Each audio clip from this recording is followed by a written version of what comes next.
इस प्रकार से जब जीवन में सद्गुरु को स्वीकार करना है तो हमें ये जानना होगा कि एक सद्गुरु की क्या लक्षण होते हैं, क्या विशेषताएं होती हैं।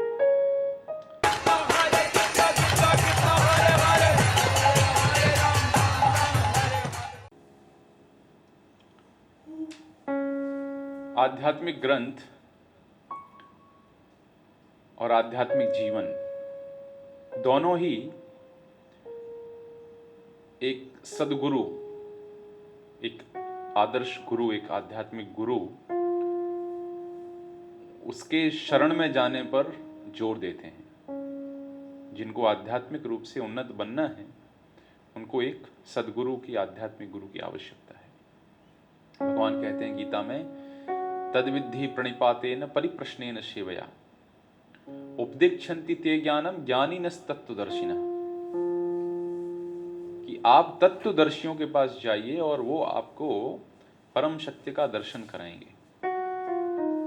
तो ये बात छुपी हुई नहीं है कि आध्यात्मिक ज्ञान, अध्यात्म भक्ति के मार्ग में आगे बढ़ने के लिए एक सद्गुरु की आवश्यकता है, और शास्त्र और व्यवहार दोनों इसके ऊपर जोर देते हैं।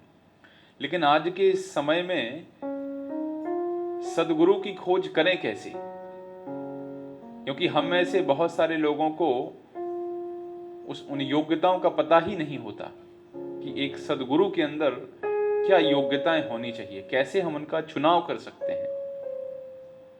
यदि हम एक कॉलेज का चुनाव करना चाहते हैं तो हमें पता है कि इस महाविद्यालय में, इस कॉलेज का प्लेसमेंट कैसा है, पूरे भारत में या विश्व में इसकी स्थिति क्या है, रैंक कौन सी है इसकी, वो हम पता कर सकते हैं। लेकिन चूंकि हम में से बहुत सारे लोग आध्यात्मिक ज्ञान के प्रति उतने जागरूक नहीं होते हैं, तो कैसे एक सद्गुरु का चुनाव करें, उसके लिए आवश्यक है कि हमें उनके लक्षणों का, एक सद्गुरु के अंदर क्या लक्षण होने चाहिए ये हमें पता हो।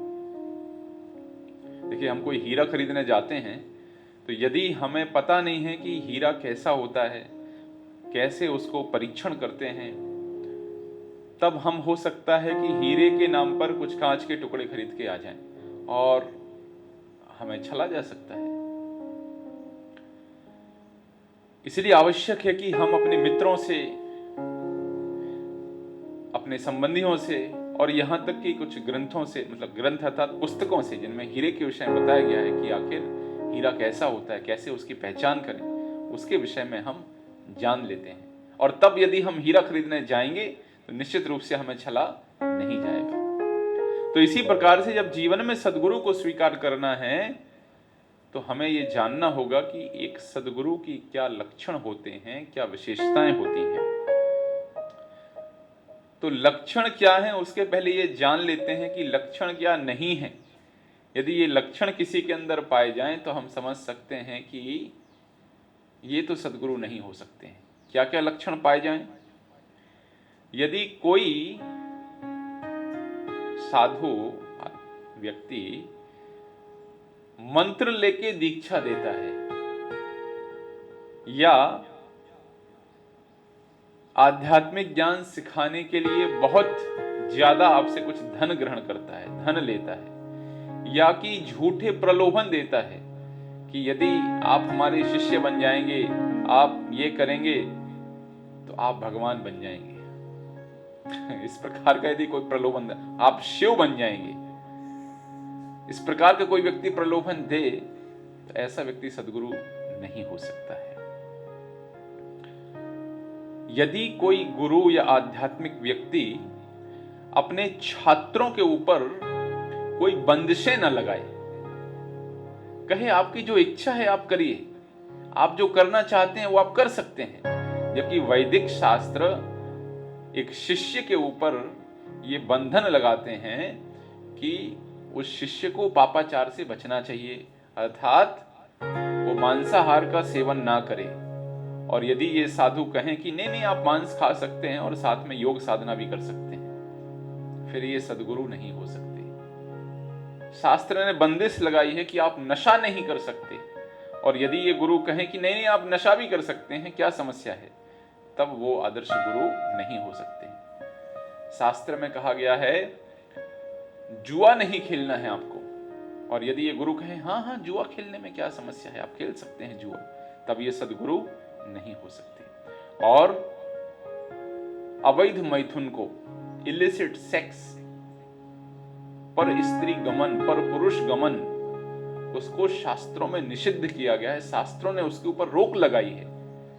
लेकिन कोई गुरु कहें कि आप किसी से के साथ भी संभोग कर सकते हैं और इससे आपको समाधि की प्राप्ति हो सकती है, इससे आप समाधि तक पहुंच सकते हैं, तब ऐसी अवस्था में हम ऐसे गुरु को सदगुरु के रूप में स्वीकार नहीं कर सकते।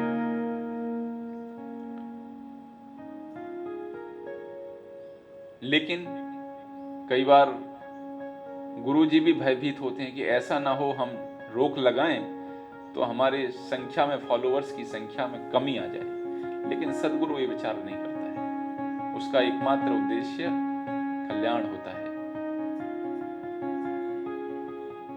इसी प्रकार से यदि कोई व्यक्ति योग सिखाए, योग अर्थात कुछ आसन, कुछ प्राणायाम सिखाए, लेकिन इन आसन और प्राणायाम का उद्देश्य सिर्फ और सिर्फ स्वास्थ्य लाभ करना हो,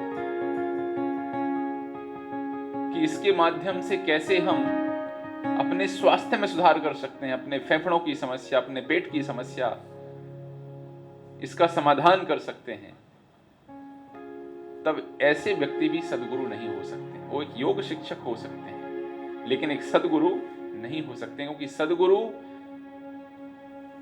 यदि उस योग और आसन को, जो उसका उद्देश्य है वो है परमात्मा से जुड़ना, भगवान से जुड़ना, और यदि कोई व्यक्ति ऐसे योग और आसन सिर्फ और सिर्फ हमारे शारीरिक लाभ के लिए सिखाते हैं, पाश्चात्य जगत में योग को इस प्रकार से कह के प्रचारित किया गया कि इससे आपकी जो भोग क्षमता है, संभोग क्षमता है, उसमें वृद्धि हो जाएगी, इसलिए आप योग करिए, तो ये तो ऐसा व्यक्ति कभी भी सदगुरु हो ही नहीं सकता।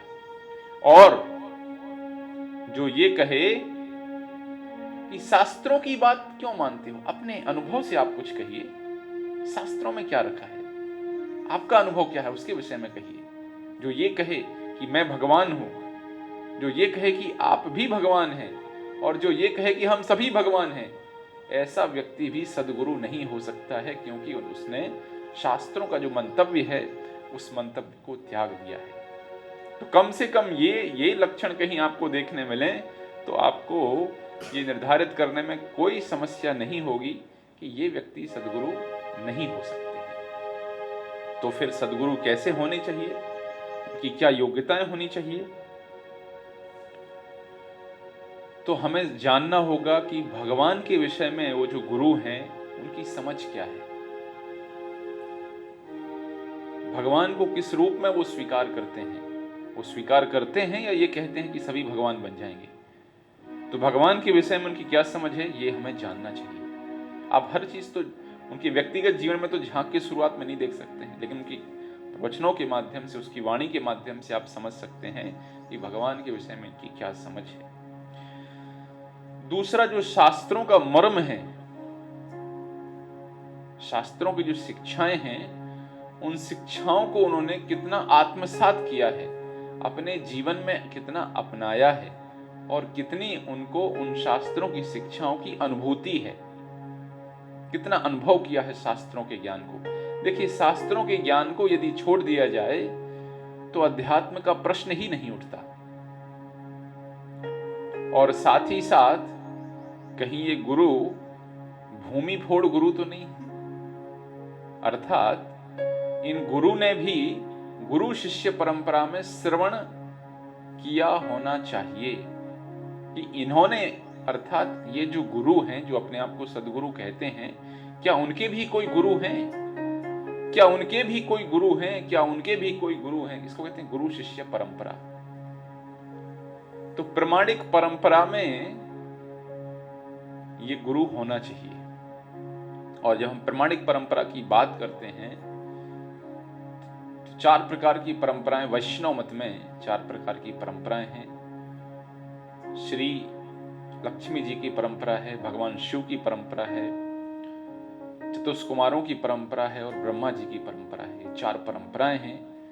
तो देखना चाहिए कि ये जो कह रहे हैं इन चार परंपराओं में से कहाँ से इनका संबंध है? देखिए, इसको हम बहुत साधारण तरीके से भी समझ सकते हैं कि इसको कहते हैं सर्टिफिकेशन। यदि आप किसी मेडिकल कॉलेज में पढ़ाई के लिए जाते हैं और यदि उस मेडिकल कॉलेज को MCI, medical council of India, यदि उसने मान्यता नहीं दी है, तब आप एक रजिस्टर्ड डॉक्टर नहीं बन सकते हैं। इसी प्रकार से जो गुरु हैं, क्या वो किसी प्रमाणिक संप्रदाय से संबंध रखते हैं? क्या प्रमाणिक संप्रदाय से उनका संबंध है?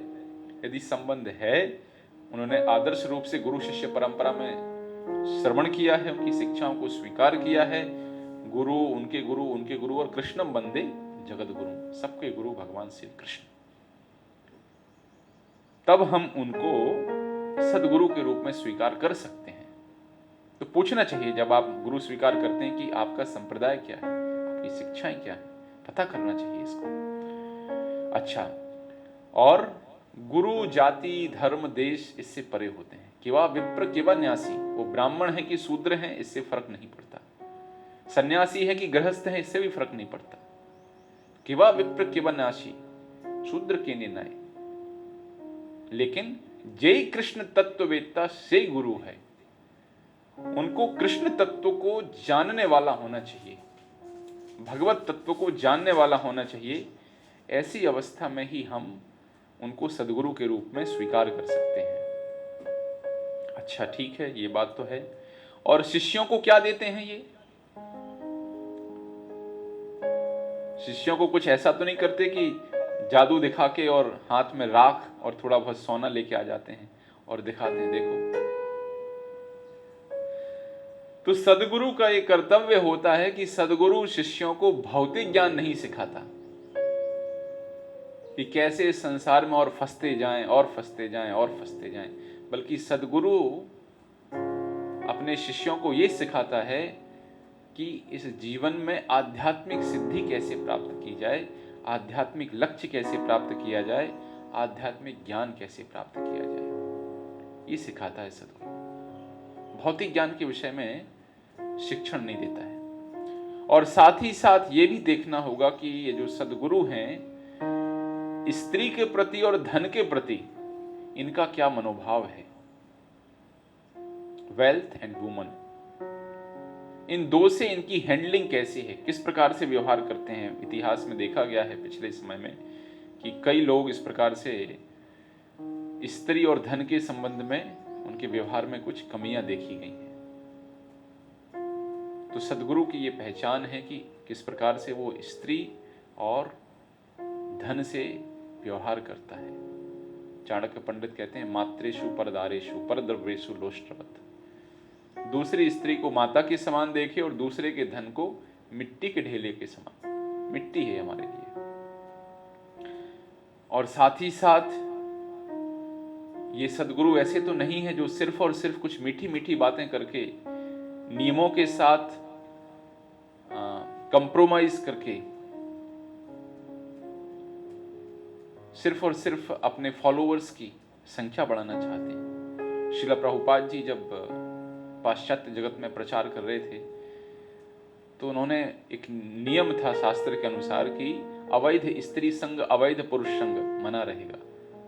आप ये जो मेरे शिष्य बनना चाहते हैं उनको इसको पालन करना पड़ेगा। तो किसी भक्त ने कहा कि स्वामी जी, यदि आप इस एक नियम में कंप्रोमाइज कर लें, अवैध स्त्री संग अवैध पुरुष संग, तो पाश्चात्य जगत में आपके अनेक शिष्य बन जाएंगे। तो प्रभुपाद जी महाराज ने कहा, मैं यहाँ शिष्यों की संख्या बढ़ाने नहीं आया हूं, बल्कि उनको सही आध्यात्मिक ज्ञान प्रदान करने आया हूं, उनको गुरु शिष्य परंपरा से जोड़ने आया हूं, चैतन्य महाप्रभु का ज्ञान उनको प्रदान करने आया हूं। ये सदगुरु का लक्षण है। और सदगुरु का एक लक्षण ये भी है, वाचो वेगम मनशः क्रोध वेगम जिह्वा वेगम उदर उपस्थ वेगम एतान वेगान यो विषयेत धीरा सर्वाम अपिमाम पृथ्वीम सशिष्यात्। ऐसा व्यक्ति जिसने वाचो वेगम वाणी के वेग को, मनशः मन के वेग को, क्रोध के वेग को, जिह्वा के वेग को, उदर के वेग को और उपस्थ जेनाइटल्स जननेंद्रियों के वेगों को सहन करना सीख लिया है, ऐसा व्यक्ति सारे विश्व में शिष्य स्वीकार कर सकता है। सारे विश्व के लोगों को अपना शिष्य बना सकता है। तो सेल्फ कंट्रोल होना एक गुरु का ये महत्वपूर्ण लक्षण है। ऐसा ना हो वो लंपट हो, इंद्रियों पर संयम ना हो, इंद्रियों पर नियंत्रण ना हो। ये भी सदगुरु की एक पहचान है। वाणी का वेग अर्थात वो सिर्फ भगवान के विषय में चर्चा करता है, यहां वहां की चर्चा नहीं करता है। मन के ऊपर उसका नियंत्रण है। जब उसको समय मिलता है तो वो गोल्फ नहीं खेलता है, बल्कि अपने मन को भगवान के चिंतन में लगाता है। ये सदगुरु की पहचान है, क्योंकि भगवान कहते हैं मन मना भव मद भक्तो, मन से मेरे भक्त बनो, सत्यम कीर्तयन्तो माम, हमेशा मेरा चिंतन करो, हमेशा मेरा कीर्तन करो। तो ये सदगुरु की पहचान है कि वो खुद भी उस कार्यों में लगता है और उसके जो शिष्य हैं उनको भी प्रेरित करता है कि समय का अपव्यय न किया जाए, समय की बर्बादी न किया जाए भौतिकतावादी कार्यों में। ये सदगुरु का लक्षण है। वाणी के ऊपर उसका नियंत्रण होता है। कोई भौतिक चर्चा में उसकी कोई रुचि नहीं है।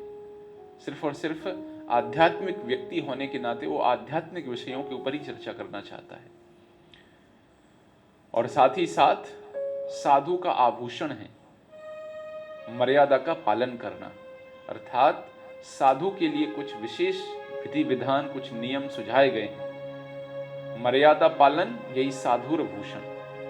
तो साधु का आभूषण है कि वो साधु जीवन की मर्यादाओं का पालन करता है। दया, क्षमा, सहनशीलता, विनम्रता और साथ ही साथ भगवान के प्रति शरणागति उसके अंदर बहुत प्रबल होती है, बहुत तीव्रता पाई जाती है इन सारे गुणों में। तो इन गुणों का प्रकाश सदगुरु के अंदर दिखाई देता है, भगवान के प्रति शरणागति। लेकिन जब भगवान के को मानेगा, भगवान को स्वीकार करेंगे जीवन में, तब तो भगवान की शरणागति की बात करेंगे। और यदि खुद को ही भगवान स्वीकार कर लिया है जिस व्यक्ति ने, तो भगवान की शरणागति का प्रश्न ही नहीं उठता। तो सदगुरु कभी ये नहीं कहते कि मैं भगवान हूं, और सदगुरु कभी ये भी नहीं कहते कि आप भगवान बन जाएंगे या आप भी भगवान हैं। ये सदगुरु कभी कह ही नहीं सकते।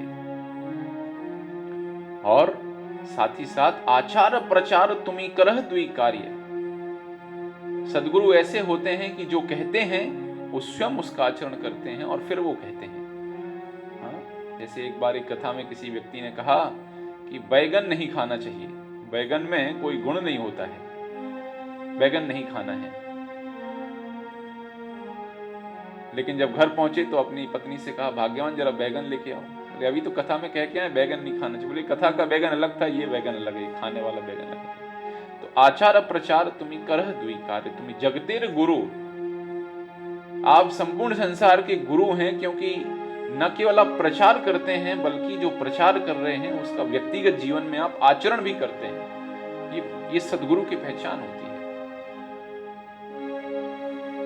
और साथ ही साथ शास्त्र हमें अंधी श्रद्धा करने के लिए नहीं कहते हैं कि आप जाएं और किसी भी व्यक्ति को गुरु के रूप में स्वीकार कर लें। नहीं, आपको ये छूट दी गई है कि आप चुनाव कर सकते हैं, आप परीक्षण कर सकते हैं ये व्यक्ति सदगुरु कहलाने योग्य, सदगुरु बनने योग्य है कि नहीं, इसको हम गुरु के रूप में स्वीकार करें कि नहीं। और वो लाइन क्या है, कैसे चेक कर सकते हैं, कैसे परीक्षण कर सकते हैं?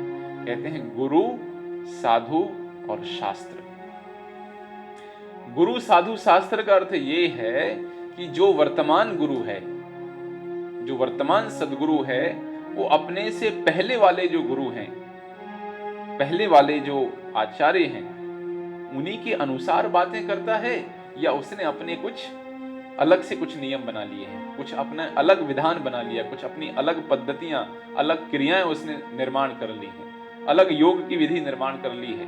यदि ऐसा है कि पहले वाले गुरु को वो पालन नहीं करता है, तब ऐसा व्यक्ति सदगुरु नहीं हो सकता है। और साथ ही साथ शास्त्रों की वाणी, यदि मैं कह देता हूं कि आप भी भगवान बन सकते हैं, तो इसलिए पूछना चाहिए।